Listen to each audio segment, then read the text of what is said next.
My family disowned me for telling the truth. I returned with proof of their hypocrisy. I never thought my own family would turn against me. But the moment I spoke up, they treated me like an outcast, like I was the villain in their perfect story. It started with a simple truth, one they had desperately tried to bury. A truth that, if exposed, would shatter the carefully constructed facade they had maintained for years. My parents, my siblings, even my extended family, they all chose silence, deception, and hypocrisy over honesty. But I couldn't. When I refused to go along with their lies, they did the unthinkable. I was cut off. Blocked from family gatherings, ignored in group chats, and even labeled as trouble to distant relatives. It was as if I had never been part of them at all. They thought they had silenced me. They thought they had erased me. But what they didn't know was that I had something powerful, proof. Proof that would expose their secrets, their manipulations, and their true faces to the world. For a while, I debated whether I should use it. Could I turn my back on them the way they had turned their backs on me? But as the days passed, their betrayal stung deeper, and I realized one thing: the truth deserved to be known. And when the day finally came, when I stood before them with undeniable evidence in my hands, their masks fell. Because this time, they couldn't run. This time, they had nowhere to hide. My name is Sarah, and I was disowned by my family for speaking the truth. I grew up in a household that prided itself on tradition and unity, where Sunday dinners featured elaborate meals cooked by my mother and heartfelt discussions led by my father on family values. To outsiders, we appeared to be the perfect picture of a loving, close-knit family. Yet beneath that glossy surface lay a tangled web of secrecy and control, where authenticity was sacrificed for the sake of appearances. When I finally found the courage to reveal our family's hidden struggles, I never imagined the cost would be my place within it. My parents were the kind of people who believed that appearances mattered more than reality. My father, a respected businessman, and my mother, a devoted homemaker, had spent years cultivating an image of a perfect family. For the longest time, I believed in that illusion too. Growing up, I always felt like the odd one out. My siblings followed the family's expectations without question, but I questioned everything. I had an innate desire for truth, and that made me a threat. My mother would often say, "Not everything needs to be spoken about," a phrase that translated to "keep your mouth shut and go along with it." It wasn't until I got older that I started noticing the cracks. The hushed conversations behind closed doors, the financial inconsistencies, the sudden changes in behavior whenever someone asked too many questions. But the final straw was when I stumbled upon a family secret so deep, so shocking, that I could no longer pretend everything was fine. At first, I tried to bring it up privately, hoping to reason with them.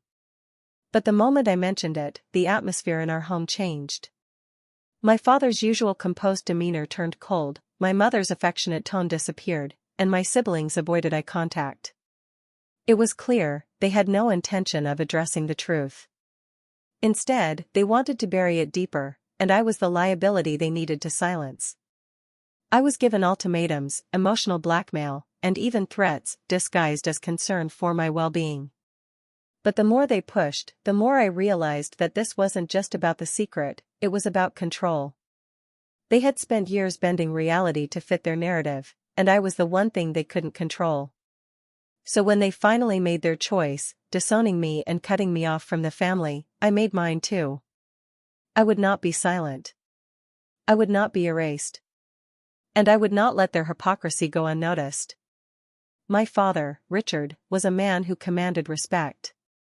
He built his career from the ground up, and with it, a reputation of integrity and honor. To the outside world, he was the ideal patriarch, strong, decisive, and unwavering. But inside our home, his word was law. There was no room for defiance or dissent. He believed that maintaining the family's status was the highest priority, and any deviation from that belief was seen as a betrayal.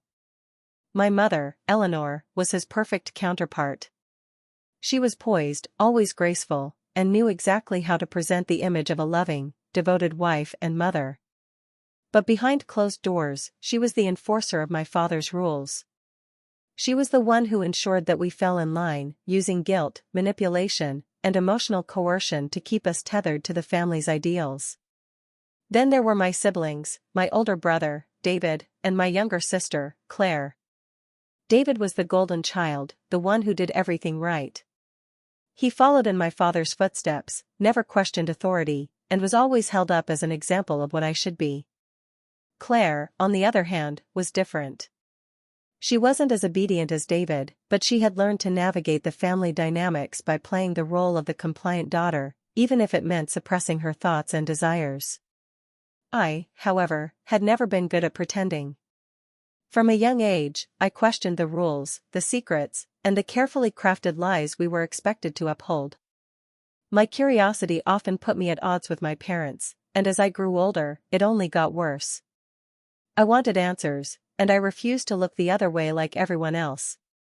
The final fracture in our family came when I stumbled upon something they had desperately tried to hide, proof of my father's financial misdeeds. I discovered documents that revealed shady business dealings, money laundering, and tax fraud. The truth was so overwhelming that at first, I couldn't believe it. The man who had always preached about honesty and integrity was living a double life. I confronted my father about it, thinking there had to be an explanation. Instead of answering my questions, he exploded with anger. He called me ungrateful, accused me of trying to destroy the family, and threatened to cut me off if I ever spoke of it again. My mother took his side immediately, dismissing my concerns and insisting that I misunderstood what I had seen. David refused to acknowledge any wrongdoing, and Claire, though visibly shaken, chose silence over confrontation. From that moment on, I became an outsider in my own home. Conversations stopped when I entered the room, family gatherings became unbearable, and I was treated as if I were a threat rather than their flesh and blood. Eventually, my father made good on his threat. He disowned me, severing ties completely. My mother followed suit, and my siblings, whether out of fear or loyalty, refused to stand by me. But I wasn't done. They had built their lives on a foundation of lies, and now, I had the proof to tear it all down. After my father disowned me, I thought that would be the end of it. That I would simply move on with my life, free from their expectations and deceptions. But I underestimated their ability to twist the narrative. It wasn't enough for them to cut me off, they had to make sure that I was the villain. The first incident came when I tried to reach out to my extended family. I called my aunt, hoping she would listen, but she answered with an icy tone. "I don't know what lies you're spreading," she said, "but your father has been nothing but good to this family. You should be ashamed of yourself." That's when I realized they had already poisoned the well. My father had spun a story where I was the ungrateful daughter who had turned on her own family. The details were vague enough that no one questioned it, but the result was clear: no one wanted to hear my side. Then, the rumors started. People I had grown up with began to treat me differently. Old friends avoided me, neighbors whispered when I walked by. Someone even sent me an anonymous email accusing me of trying to destroy my family for money. The second major blow came when I lost my job. I worked for a mid-sized accounting firm, and though I had always been a diligent employee, my boss suddenly called me into his office. "We've been receiving some concerning feedback," he said hesitantly. He never named names, but I knew. My father had connections, and he wasn't above using them to make my life hell. With no support system and my career hanging by a thread, I found myself questioning everything. Maybe they were right, maybe I should have just stayed quiet. Maybe the truth wasn't worth the cost. But then, something changed. Claire reached out. She sent me a late-night message: "We need to talk. I know everything." At first, I was hesitant. My little sister had chosen to remain silent when it mattered most. What did she want now? But my curiosity got the better of me, and we met at a small coffee shop on the outskirts of town. She looked different, worn out, anxious. "I can't do this anymore," she whispered. "I've been pretending for so long, but I see what they're doing to you, and it's not right." For the first time, someone in my family acknowledged the truth. Claire admitted that she had overheard our parents talking about me, strategizing how to discredit me. She had seen the documents I found, but fear kept her silent. "They control everything," she said. "But I have proof too." That's when my resolve hardened. I wasn't alone. And more importantly, I had the final piece I needed to expose them. The next few weeks were a whirlwind of gathering evidence. Claire secretly retrieved additional documents from my father's office, and I compiled everything into an irrefutable case. Financial records, hidden transactions, and even emails that showed my parents' active attempts to silence me. But before I could act, my father escalated. I came home one evening to find an eviction notice on my apartment door. My landlord refused to explain, but I knew it was my father's influence again. He was trying to force me into submission. That was the breaking point. I wasn't going to let them destroy me any longer. I took everything we had gathered and arranged a meeting with a journalist.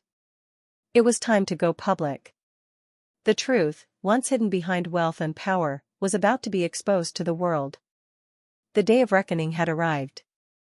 I sat in the small, dimly lit office of the journalist, my hands gripping a thick folder filled with evidence, proof of my father's fraudulent activities and my family's ruthless attempts to silence me. Across the desk, the journalist, a seasoned investigator named Mark Reynolds, scanned through the documents with growing intensity. "This is big," he muttered, flipping through the pages. "Your father has built his reputation on trust and honesty. If this gets out, it will ruin him." I swallowed the lump in my throat. That's exactly why I need to do this. He's ruined my life, and I won't let him keep getting away with it.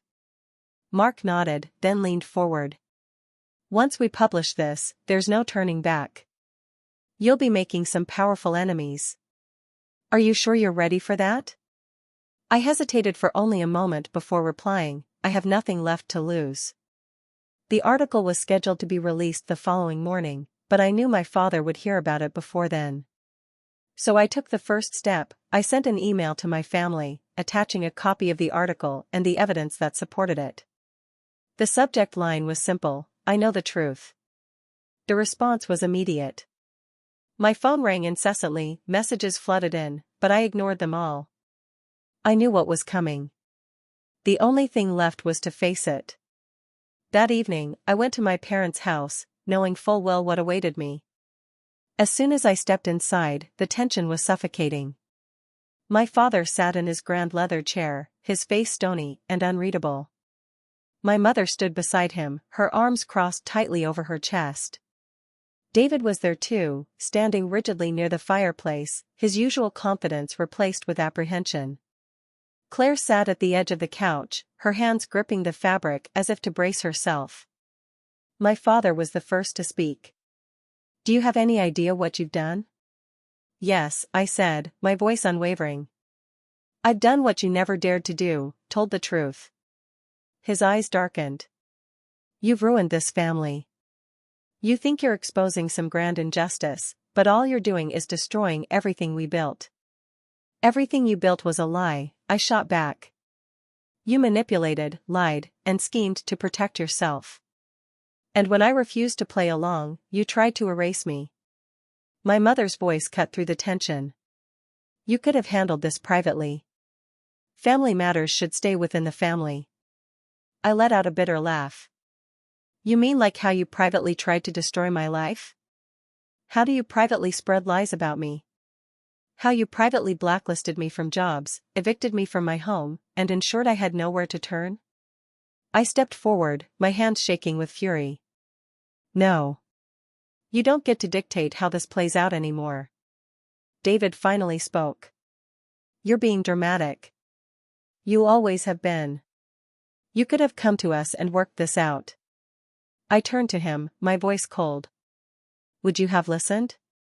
Would any of you have admitted the truth?" I glanced at Claire, who looked away, guilt written all over her face. Silence. Then my father slammed his fist on the table. "Do you even understand what you've done? Do you have any idea what this will cost us?" "You mean what it will cost you?" I asked, my voice dripping with contempt. "Because let's be honest, you never cared about what happened to me. You only cared about maintaining your reputation. My father's jaw tightened, and for the first time I saw it, the fear behind his anger. He wasn't just furious. He was terrified. He knew that the empire he had built on lies was crumbling, and there was nothing he could do to stop it. I turned to leave. You made your choice when you disowned me. Now you get to live with the consequences. My mother's voice, now desperate, called after me. Please, don't do this.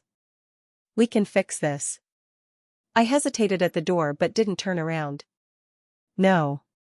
You had your chance to fix this a long time ago. You chose to protect a lie.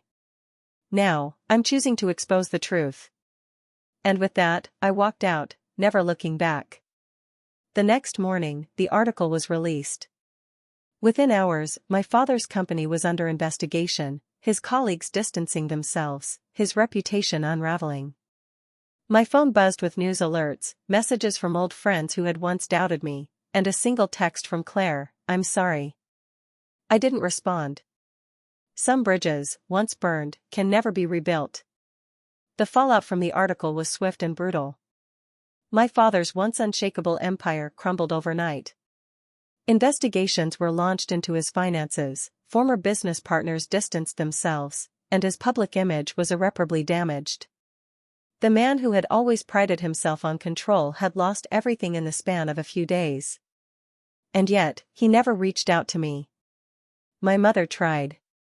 She left me several voicemails, each one more desperate than the last. At first, they were filled with anger, accusing me of betrayal, of ruining the family.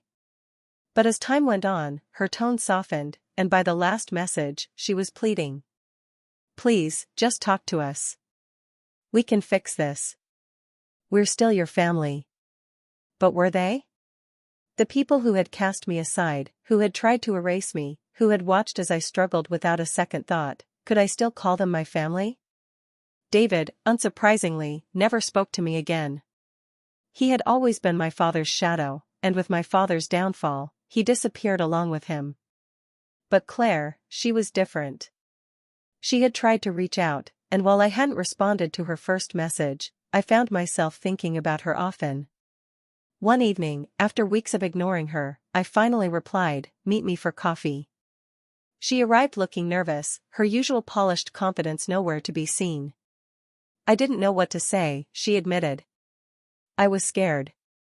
And I was selfish. I studied her, searching for the sister I had once trusted.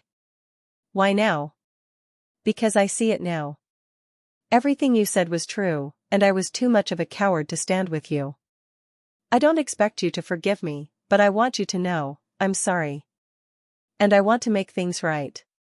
Her words were sincere, but forgiveness wasn't something I could offer so easily. It's going to take time, I said. A lot of time. She nodded, understanding. I'll wait. As I left the cafe that evening, I felt something I hadn't in a long time, relief. For so long, I had been fighting, pushing back against the weight of my family's betrayal, consumed by proving the truth. But now, the battle was over. The damage had been done, and in many ways, there was no going back. But that didn't mean I couldn't move forward. I had lost my family, but I had gained something far more valuable, my freedom. The truth, as painful as it had been, had set me free. And for the first time in years, I finally felt at peace. In the weeks that followed, I found myself adjusting to a new reality, one without the weight of my family's expectations and manipulations. It was strange at first, a mix of freedom and loneliness, but as time went on, I realized that cutting ties with them had given me something invaluable, clarity. The world no longer felt like a battlefield where I constantly had to defend myself. I had lost people who were supposed to love me unconditionally, but in return, I had gained peace. No more walking on eggshells. No more fearing what they might do next. I poured my energy into rebuilding my life. I found a new job, one where my father's influence couldn't reach me. I moved into a smaller apartment, humble but entirely mine. For the first time in years, I made decisions for myself, not out of obligation or fear, but out of genuine choice. Claire kept reaching out, and little by little, I let her in. It wasn't easy, and I was careful not to open the door too wide, but she had proven that she regretted her silence. She had been trapped in our family's web just as much as I had, and while it didn't excuse her inaction, it helped me understand her struggle. As for my parents, I never heard from my father again. My mother sent the occasional email, short messages that always ended with, "We're still your family." But they had made their choice, and I had made mine. Some things, once broken, cannot be fixed. One afternoon, as I walked through the city, I caught my reflection in a shop window. For the first time in a long while, I saw someone who looked free. And I knew, deep down, I had finally won. And that's how my journey unfolded. It wasn't easy, and the scars of betrayal don't just disappear overnight. But I learned something invaluable. Sometimes, walking away isn't a weakness, it's the strongest thing you can do. If there's one thing I want you to take away from my story, it's this: never let anyone manipulate you into silence. The truth has power, and no matter how hard they try to bury it, it always finds a way to rise. What would you have done in my situation? Have you ever had to stand alone for what's right? I'd love to hear your thoughts and experiences in the comments. And if my story resonated with you, don't forget to like, share, and subscribe for more eye-opening real-life stories. Thank you for being here, for listening, and for supporting the truth. Until next time, remember, you are stronger than you think, and your voice matters. See you in the next one.